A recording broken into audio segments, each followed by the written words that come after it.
On March 31st, 1985, professional wrestling reached a new peak, the likes of which it had never seen. The granddaddy of them all, the spectacle known as WrestleMania, was taking place. Not only were the fans in attendance able to witness this, but plenty of fans were able to watch it on closed-circuit television. Of course, you would have to ignore the fact that so many other wrestling events took place over the years that had a grand spectacle feel to them. Ballpark events that go back to the goddamn 1930s, all the way through the 60s and 70s. And then, of course, the Von Erich Parade of Champions in 1984 at Texas Stadium and Starrcade 83 and 84. But don't worry, Vincent Kennedy McMahon, noted wrestling/entertainment promoter and massively dirty pervert that will burn in the fiery pits of hell, was able to basically tell you, God damn it, the way I'm presenting wrestling or entertainment, pal, is the way to go. Ha ha ha!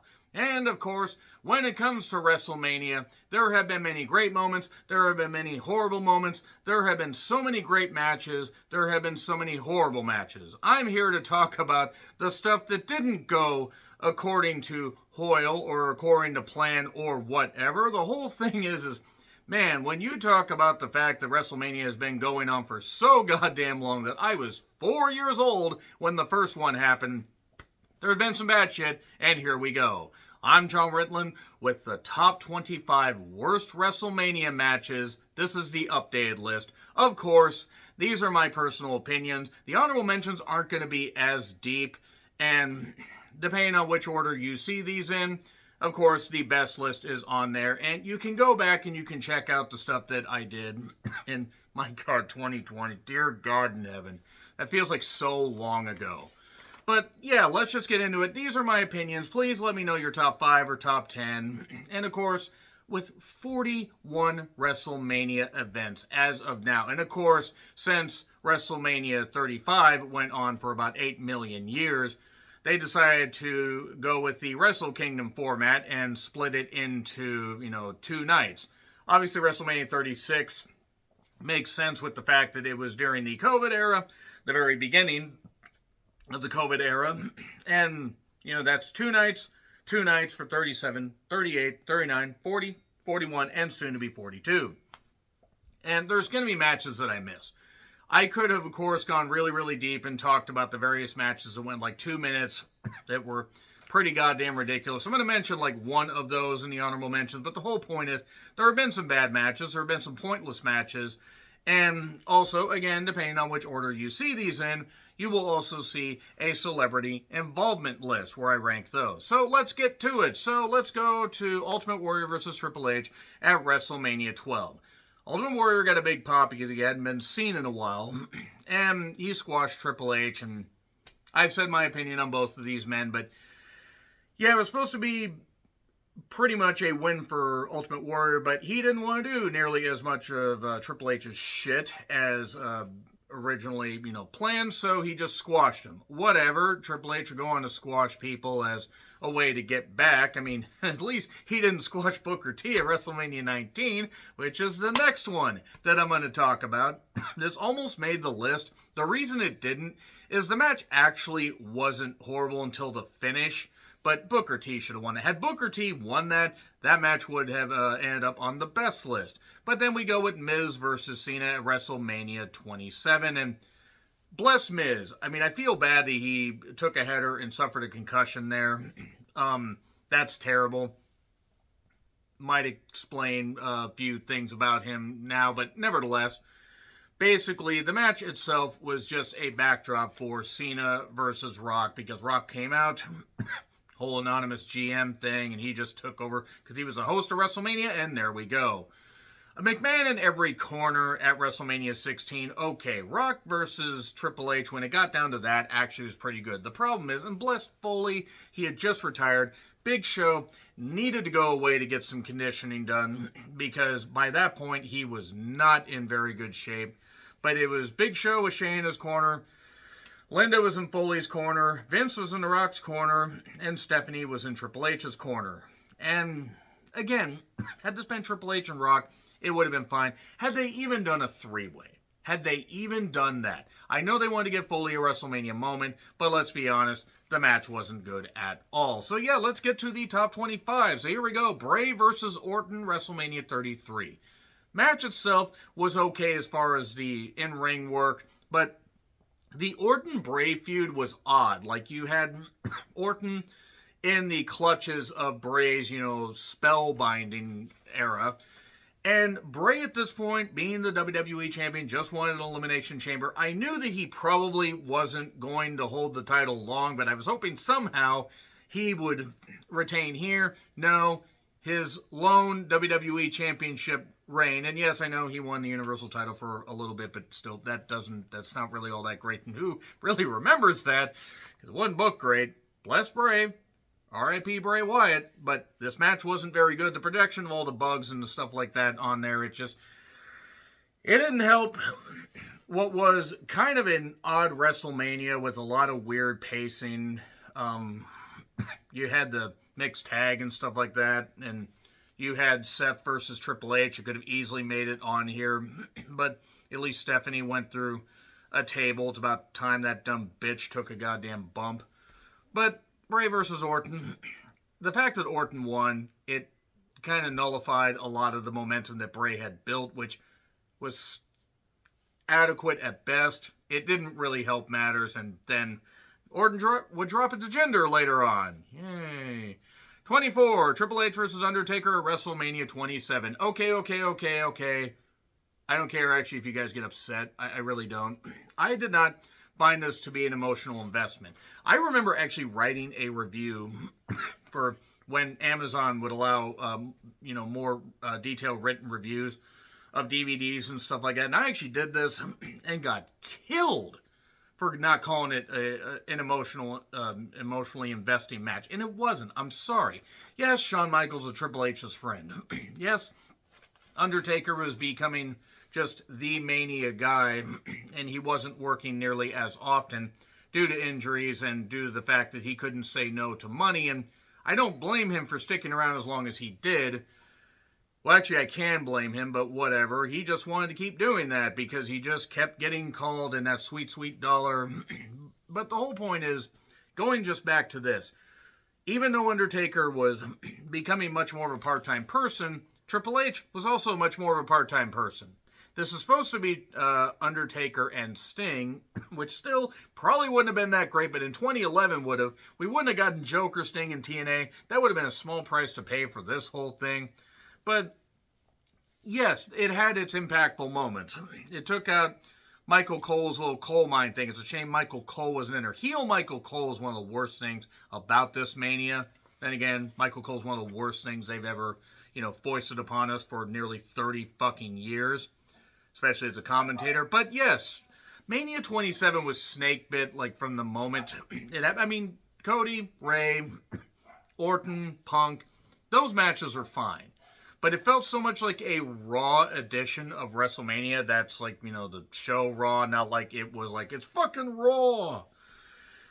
But yeah, Triple H and Undertaker, they had some impactful things, but the kickouts and the multiple chair shots and all this stuff, and Triple H is trying to do this for this. It's Triple H soothing his own ego and massaging his own ego at this point. And he would continue to appear at WrestleMania in some capacity until WrestleMania 35. That was his last WrestleMania match, thank God. I just did not get into this. I found it to be languid. I thought that if it had been maybe 10 minutes shorter than it would have made more sense. It just didn't work for me. And now I open myself to hate in the comments.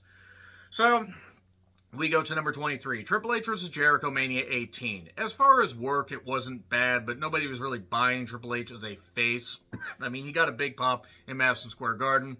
But the Jericho title reign was nullified. He was basically Stephanie's bitch. And this came off. Had this switched places with Rock and Hogan, this wouldn't have been on there. But this went on after Rock and Hogan, which work-wise wasn't great, but the crowd reaction alone made that goddamn match. And this just wasn't great. Triple H would then hold the title for a month before dropping it to Hogan. It just wasn't good. Number 22, Vince versus Pat at Mania 38. I didn't even want to call this a match, and it technically really isn't, but you cannot tell me that watching Vince McMahon, again, the dirty pervert that he is, and knowing what we know now, knowing what he had done to Janelle Grant. And by the way, if we're going to have any Vince excusers or Vince defenders in the comments, I do not fucking want to listen to you. This needs to be something that is cleaned up in wrestling. And if you're not gonna believe the victims, then anything that a woman says to you should be immediately dismissed by you, and that means that you do not care about women's rights or women, coming forward about stuff.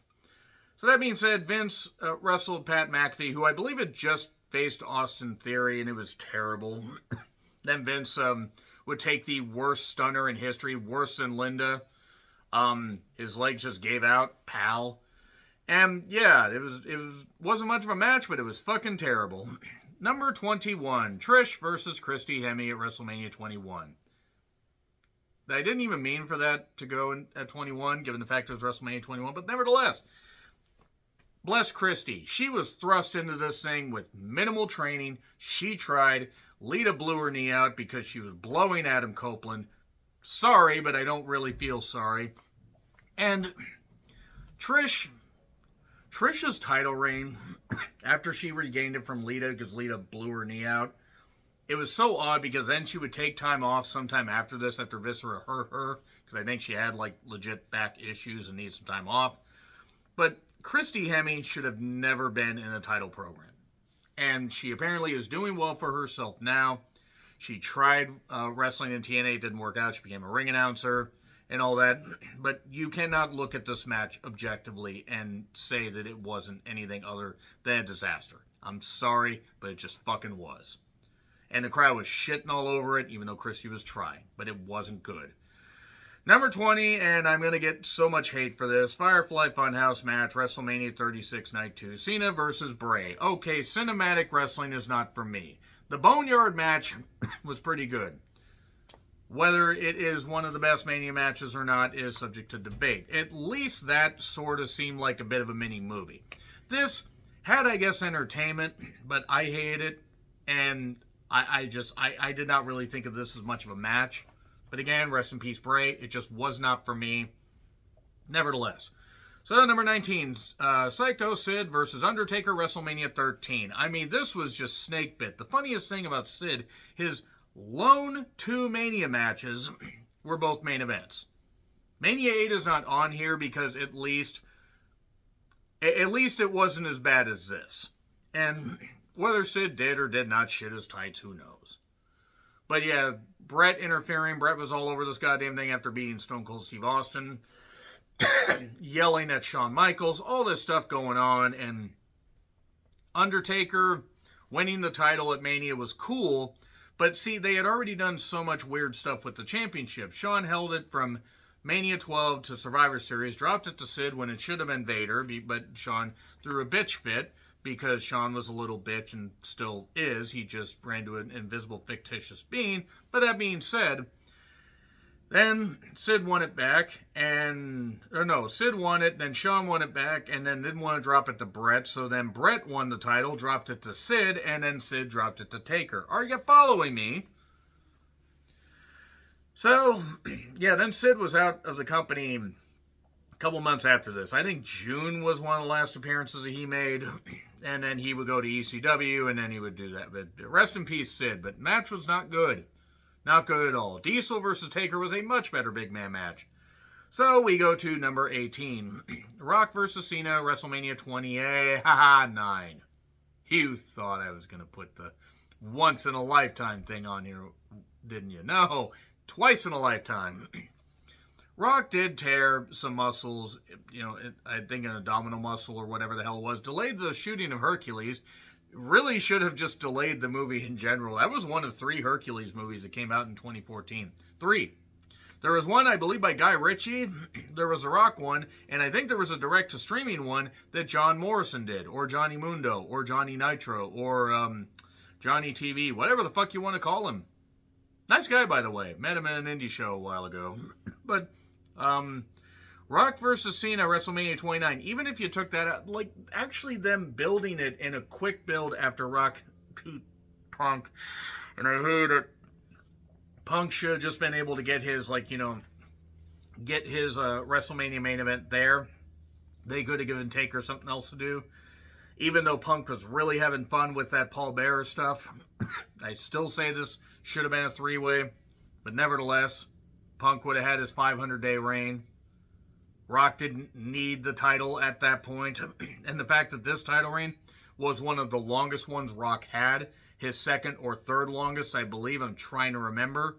I think his longest reign period with the WWF Championship or WWE Championship was 4 months. I think. The No Mercy 2000 to No Way Out. No.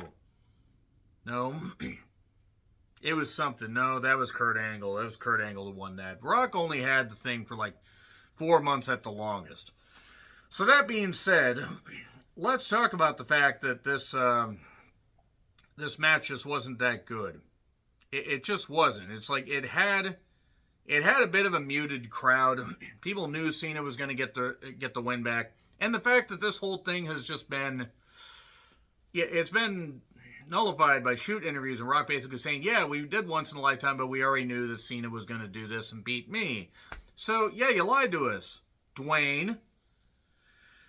Anyway, whereas number 17 is actually from WrestleMania 16.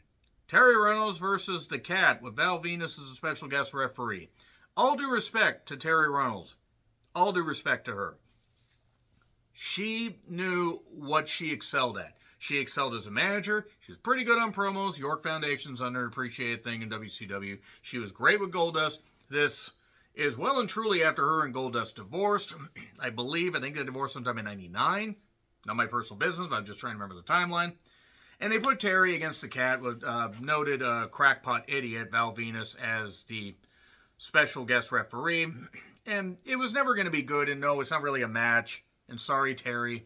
But the fact is, a bell rang, and then a bell rang, so I have to put it on here. And it was pretty goddamn bad. I'm going to put all that on The Cat, though, because The Cat had this ego about her, like she was something. When, outside of being married to Jerry Lawler, she was jack shit. So, let's get to number 16. David Sammartino, the prototype for Eric Watts, and coming right after George Goulas, stunk up the joint with nepotism. David Sammartino versus Brutus the Barber Beefcake, WrestleMania 1. This match went about 12 minutes, and it felt like it went about 30. David Sammartino wasn't a bad worker, but he wasn't great, and Brutus Beefcake was also there. But yeah, WrestleMania 1, and the crowd was pretty much just cheering Bruno. I mean, what the fuck else are they going to do? Bruno had one WrestleMania match, by the way, and that was WrestleMania 2 Battle Royal. And Bruno was basically fully, or almost completely retired by that point. So yeah, David Sammartino, I'm not saying he's a bad guy. I'm just saying he was not a good wrestler. Number 15. And I hate to do this. Bret Hart versus Bob Backlund, WrestleMania 11, and Bret versus Vince, WrestleMania 26. I couldn't decide which one to put here, so I just decided to put both. So yeah, the 25 label is getting fudged with, but I don't really care. Bret versus Backlund with Piper yelling on the mic, "What do you say?" wasn't good.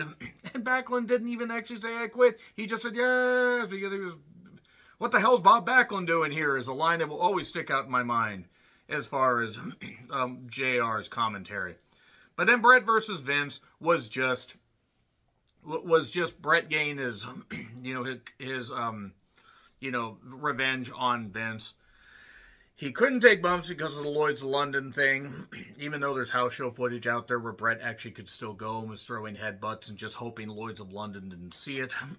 But, yeah, this was, a decade plus after Bill Goldberg had kicked Bret in the head and various other things had happened. But Bret versus Vince, even if Bret was healthy, even if Bret had retired in, say, 2002, seriously, even if he retired in 2002 and came back for this one match, even if they had, say, Bret versus Vince at WrestleMania 18, like, it still wouldn't have lived up to expectations, but it was what it was. It was messy. Vince was disheveled at this point, and up to God knows what else backstage. But yeah, both those matches, and I love Brett, but no, none of the, Brett versus Vince wasn't really a match, but again, a bell rang and a bell rang. Brett versus Backlund was when Brett was basically still in the prime of his career, and it was terrible. Number 14, Triple H versus Sting, WrestleMania 31. Had Sting won, this wouldn't be on here. He didn't. The NWO and DX showed up, and it's all about moments. Sting is too nice to admit that this was total shit. No wonder Sting only lasted a year in WWE. I mean, he technically didn't even last a full year because of the whole buckle bomb thing. And look, Seth Rollins didn't mean to do that. It happened. It was a stupid move for Sting to take, but I'm not going to throw blame on people. But cool entrance for Sting. Triple H doing his ego-stroking Terminator entrance. And I'm sorry, you cannot tell me that this wasn't Vince saying, I beat WCW again. Ha ha ha. Tell me that match was any good, though. Like, it just, Sting seemed motivated for about 20% of it, and Triple H is just skating on past glory. So, number 13, we go to a 10-woman tag. I don't remember all the participants. That's a WrestleMania 26, but Vicky. Vicky doing a bullfrog splash. Vicky Guerrero, by the way, who would vote for the criminal piece of shit in the White House. And yes, this might be a little bit of a skewed thing, but Vicky Guerrero was lucky that Eddie found her and plucked her from obscurity, because what would she have been doing? Yeah, okay, Eddie had his drug addictions, and unfortunately that, along with the steroids he was taking, and I'm sorry, I love Eddie, was eventually what killed him. And Vicky did take him back, but also part of the reason she took him back is because Eddie was earning money. If Eddie was just a regular guy, Vicky seems like a gold digger. And also, one of her daughters doesn't really particularly care for her. And you know why? So Vicky is a piece of shit, but outside of that, Vicky Guerrero in any kind of competitive match is ridiculous. And also, this was just a waste of any talented women in there. I believe Michelle McCool and Mickie James were on opposite sides. This is after the whole Piggy James thing. That's just almost as bad as Vicky Guerrero as a person. But the Piggy James thing, Mickie winning the title for a few weeks, and then it just going wherever. It was so bad. They did not know what to do with the women. There were talented women there. And also Vicky Guerrero getting the pinfall. God, no wonder Mania 26 is known as a mixed bag WrestleMania. So we go to number 12. Roddy Piper versus Mr. T, boxing match, WrestleMania 2. I rewatched this recently because it went on the WWE Vault channel. It's worse than I remember. Piper, bless him, did his best. Mr. T, who I don't think is a terrible person, but he was terrible as far as thinking that he should get to beat up professional wrestlers who were tougher than he was. I'm not saying that guy didn't have a little bit of, I'm not saying that he didn't have an ability to throw a punch and do some tough guy stuff, but he also wasn't going to win in a fight against Roddy Piper, who actually fought on the streets and actually had to survive on the goddamn streets. Yeah, the boxing match ended with Piper getting cheered because people were tired of Mr. T. WrestleMania 2 is arguably one of the worst WrestleManias of all time, and this match is a big reason why. Number 11, Cena versus Theory.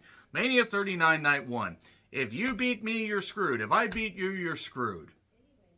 And they did. Theory, by the way, will never recover from that. We are about 3 years after that thing. As of this recording, or around that, just maybe 3 years and a month. And as technically sound as he is in the ring, he's never going to be seen as anything other than the guy that Cena cut down. And this match wasn't great. Cena, of course, was just going through the motions. I don't blame him. He had movie roles, he had TV roles, Peacemaker, all that. But this match didn't do anything for anybody. And even if Cena hadn't cut Austin Theory down, what good would it have done? Nobody was going to buy into him. He has been in that company for 6 years. They're about 5-6 years.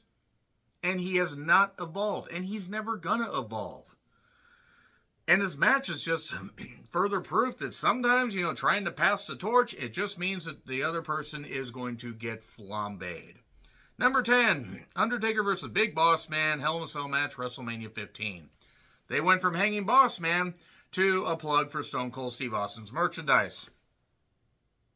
If that doesn't indicate to you how little they cared about this match, I don't know. This is when Hell in a Cell still meant something. First Hell in a Cell, Bad Blood 97, the same day that unfortunately Brian Pillman passed away, and Melanie didn't go with him. She should have. Stupid meth head. I'm glad she's dead. I don't care if Pillman Jr. made up with her.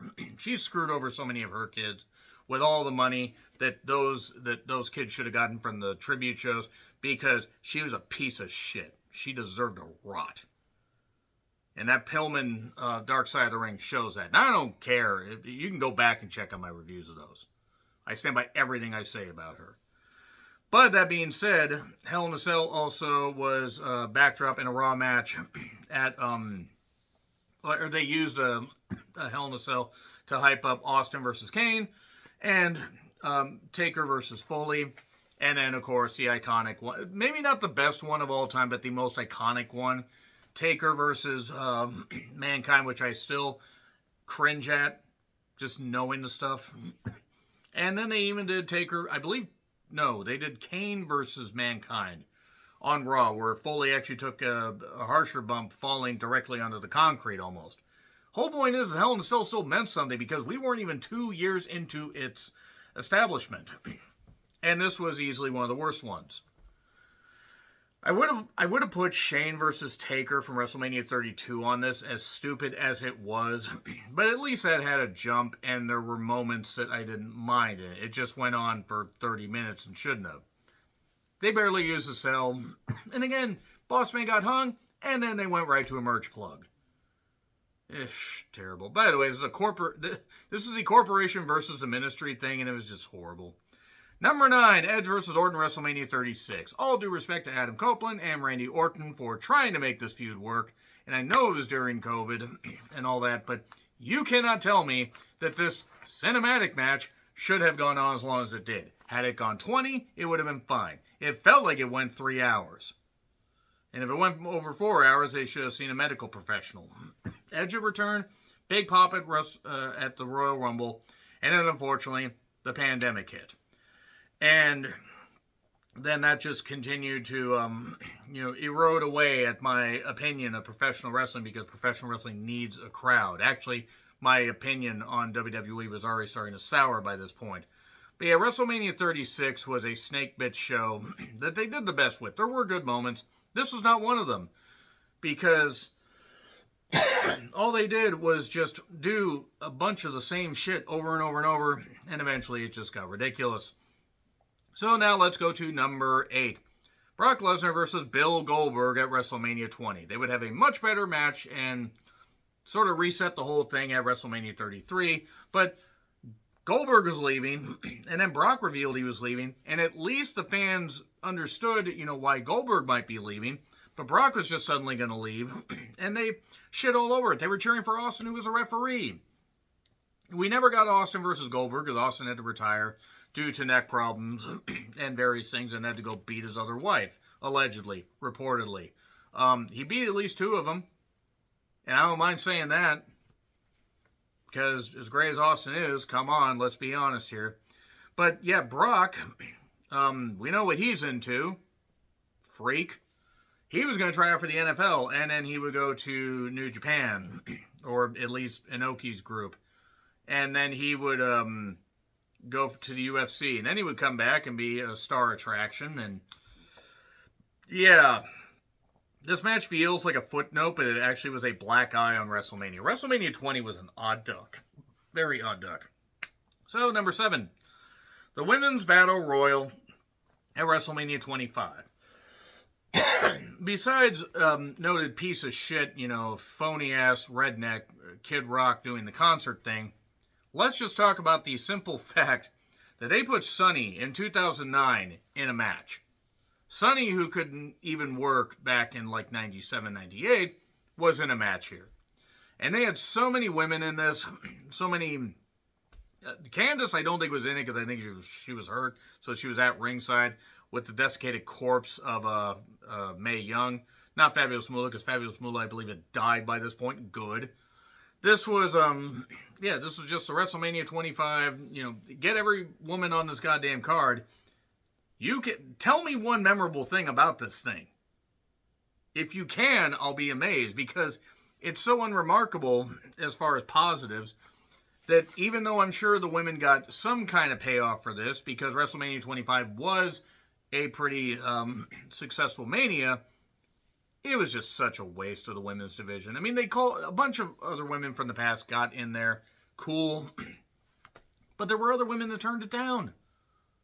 I think even Trish turned it down. I think Trish had the opportunity. And it was also won by Santino, who was in drag. Funny, he knocks trans people, but he then had the most famous moment of his career while dressing in drag. Yeah, the Cobra thing. This is something that he's most remembered for. And now he's slumming it as the Impact head of authority. Like that stack of dimes neck motherfucker has any goddamn authority. God, I hope his daughter is better than him. Anyway, number 6, we go to Undertaker versus Giant Gonzalez. Oh, dear. Oh, fucking dear. Bless Jorge. Couldn't work. An ether-soaked rag. I know you know all the stuff about Taker versus Giant Gonzalez. One of, if not the worst feud that Undertaker ever had. At least in the first 10 or so years of his career. I mean, yeah, the one with Mabel. I'd argue this one was worse. Mabel at least could do a cartwheel kick. Name one thing. Bless Giant Gonzalez. I'm sorry he had such health issues and spent so much of the rest of his life on kidney dialysis. He seemed like a nice guy. You cannot tell me that he belonged in a wrestling ring. He couldn't do anything. He could barely chop. He could barely, whatever. But this match was horrendous. He couldn't take bumps. Undertaker, who needed somebody proper to work with, even though Undertaker's reputation has taken a hit. Numerous hits. By his own doing, because he's a moron. At least at this point, the Undertaker mystique hadn't been shattered. This feud could have done that. And so much so, he actually had to leave after the 94 Rumble for a time, and there we are. But yeah, Mania 9 continues. At least the coverage continues. Because number 5, Hogan versus Yokozuna. My Yokozuna issue a challenge. Do you accept? Yeah, Brett says, okay, Hulk, go take my title. And he did. And then Hogan wouldn't put Brett back over.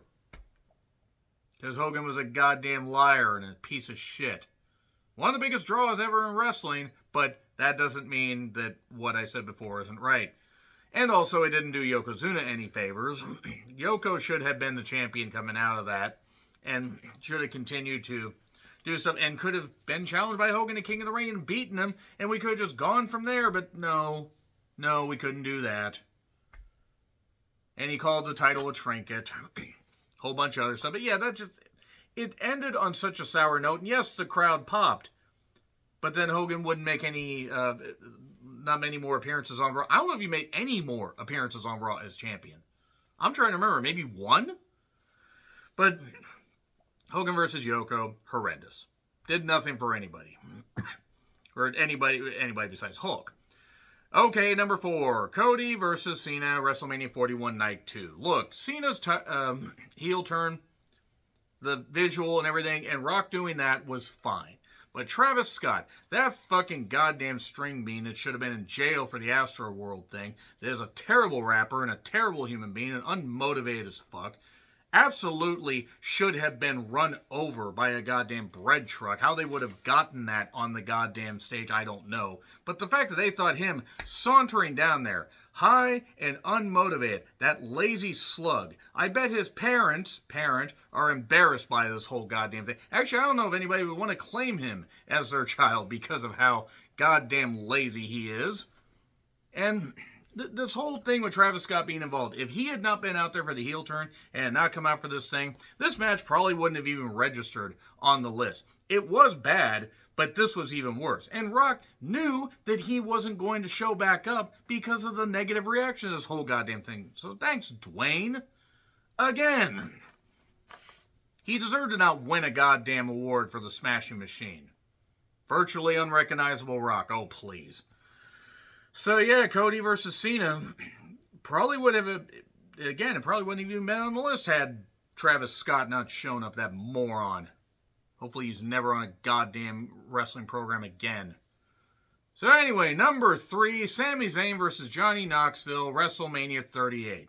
Fuck everybody that was in the Jackass crew. I'm glad they all ended up on goddamn various forms of substances and all that, because you deserved it for doing stupid shit to yourselves. And for those that died, you're goddamn deserving of it. I'm sorry. I'm sure they're nice people, but there is no reason the Jackass should have ever existed. And I should have been right in the wheelhouse of the Jackass crew, you know, being famous and everything. And I should have loved that stuff. I didn't.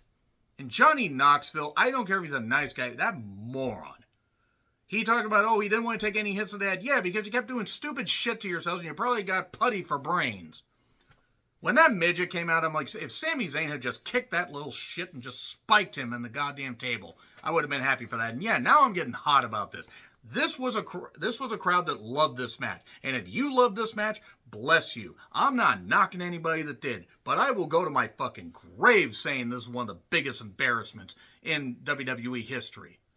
One of the biggest goddamn... It made me not want to root for Sami Zayn, who I wanted to root for up to this point. But Johnny Knoxville, all those Jackass stunts, all that bullshit... All those guys who were better off working 9 to 5 jobs because it's all they fucking deserve to do in life. They're doing this kind of stuff, and other people couldn't get on the goddamn card. So yeah, fuck the entire Jackass crew. Goddamn bunch of pieces of shit. Embarrassing. I actually got extra hot about this just because I remembered how embarrassed I was by this whole thing. I nearly turned off the Mania and said, you know what? I don't want to review this anymore. I don't want to. And because of this, I still don't want Sami Zayn to win the world title. Because I'm still holding on to residual anger over this. And for those who want to laugh at wrestling and have fun, that's fine. You can do that. I'm not knocking anybody that liked this match.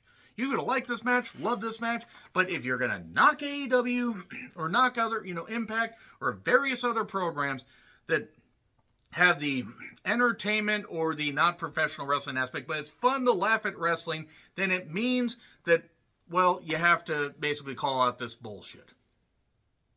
And, yeah, I hate everybody involved in this thing. Especially that stupid little midget. That's why short people got no reason to live. Is that a song reference, or is that what I mean? Number 2, Brock versus Roman, WrestleMania 34. The crowd hated it. Brock chucked the title at goddamn Roman, or at Vince, rather, after beating Roman. Nobody liked this match. It was finisher spamming, and it didn't do any good. And then we went to SummerSlam, and Roman won, and then Roman, unfortunately, had his, the leukemia came back. He beat it, thankfully. Then said, I got mine. I'm going to support the piece of shit that's trying to cut Medicare, but whatever. Brock and Roman was not any good, and WrestleMania 34 had its issues. And number 1, Triple H versus Roman, WrestleMania 32. Go to my WrestleMania 32 retro review if you want to hear my full thoughts.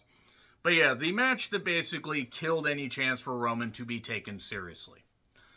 And it wasn't Roman's fault. I'm going to totally blame Triple H and Vince, but none of this was good. It was a laboriously, sluggishly paced match. And there was no positive to this. And also, WrestleMania 32 in general lasted about 8 million years. So yeah, those are the worst matches, in my opinion, in WrestleMania history. So let me know yours in the comments, please. Like, share, subscribe, Twitter, Letterboxd, Blue Sky handles in the description. I'm John Retland, and until we see the granddaddy of them all take place again, happy trails to you.